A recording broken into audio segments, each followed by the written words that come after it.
Hi, I'm Mary Ellen Collins, and I want to talk to you today about celebrating holidays. And really, what we have to do as motherless daughters is to create new holiday traditions. Holidays are here, and the dread and loneliness that overwhelms a motherless daughter puts a damper on the season that we're supposed to be joyous about. It's just like the grief is so deep, I'm not sure I want to go there. It's easy to stay in the pit in the grief. But if we have others who depend on us, we can't stay there. Not only does the loss of the mother, not only the loss of a mother, but sometimes we are dealing with very difficult extended family members who make us want to say no thanks to celebrations. But I want to talk to you about holidays and creating new traditions. As I said, I'm Mary Ellen Collins, and I'm the founder of the Motherless Daughters Ministry, and I'm excited to bring you this Monday morning ministry moments. So thank you for spending your precious time with me first. I want to acknowledge that because if you're listening to me, you are spending your precious time. What can we do when we're faced with this loss and we have new traditions? We don't know what we can do. Just recently, a young woman expecting her first child, motherless daughter, expressed her dread and her sorrow about the holidays. She said, where are we going to go? How am I going to teach this child about holiday traditions when I don't know what to do? This is really going to be a disaster. I am so sad. I don't know what to do. So this brought to mind something that I started many years ago.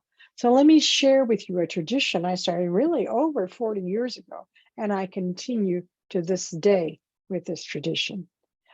I call it my create a family Thanksgiving.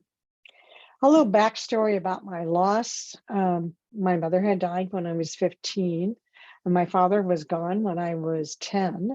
And most of my extended family members, aunts, uncles, grandparents, were gone before I was 30 years old. So then, when I was just a little older than 30, I was suddenly left as a single parent with no support system. I wanted desperately to give my children some kind of tradition to look forward to for the holidays. What was I supposed to do? So the answer came to me in prayer. I surely wasn't the only person who dreaded the holidays. If I wanted to give my children a holiday tradition, I was going to have to create one. So I did. I began thinking about others I knew who did not have family and would more than likely be spending the holidays by themselves, alone, like me. That was all I needed to create a new tradition. I labeled my new tradition as create a family Thanksgiving. I did not limit myself with who I would invite, but what kind of space I had. That was the limitation. I had to break out of the traditional thinking of the dining room table. I thought about if I could borrow folding tables and chairs, I could set up tables throughout the whole house, through my living room, my dining room, my kitchen, family room. I even used bedrooms at times.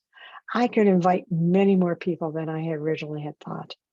So I began my invitation list of coworkers, neighbors, friends, people I thought, oh, they're going to spend this Thanksgiving alone. Now, I have to tell you, this is what made it really fun, was creating the menu. I prepared the traditional turkey and dressing and gravy. And then when others asked what they could bring, number one, I always let them, because in order to feel a part of this celebration, they had to contribute something. I gave them each a color. not a vegetable, a dessert, or a side dish. If I was going to create a new tradition, then I needed to make sure to create a new tradition. So I would say to them, you bring something orange, you bring something green, you bring something white, bring something yellow, bring something red, bring something brown. And I went through the whole color palette that way. They always said, well, do you want it to be a vegetable or a side? I'd say it's your choice. Now, we had some very interesting dinner spreads, but people went all out to be creative. When they arrived, the other thing I did, I had name tags ready because these people didn't know each other. And in order to mix people up, I had each table numbered. Then they drew for the table that they would have dinner with new friends. People were so excited. They knew it would be something different and they loved it. My children loved it. I loved it because it did something for me that turned my view and my perspective around.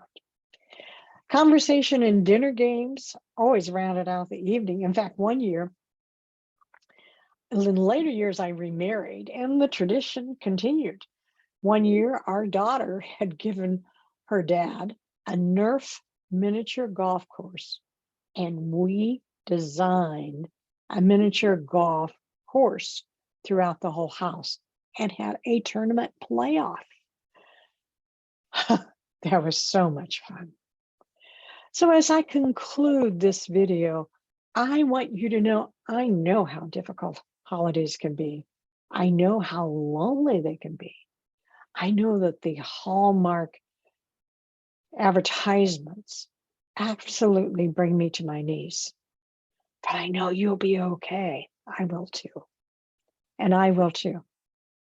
So share the new traditions with me that you have made. Consider what you might do to make a difference in your life and others who may also be spending the holidays alone.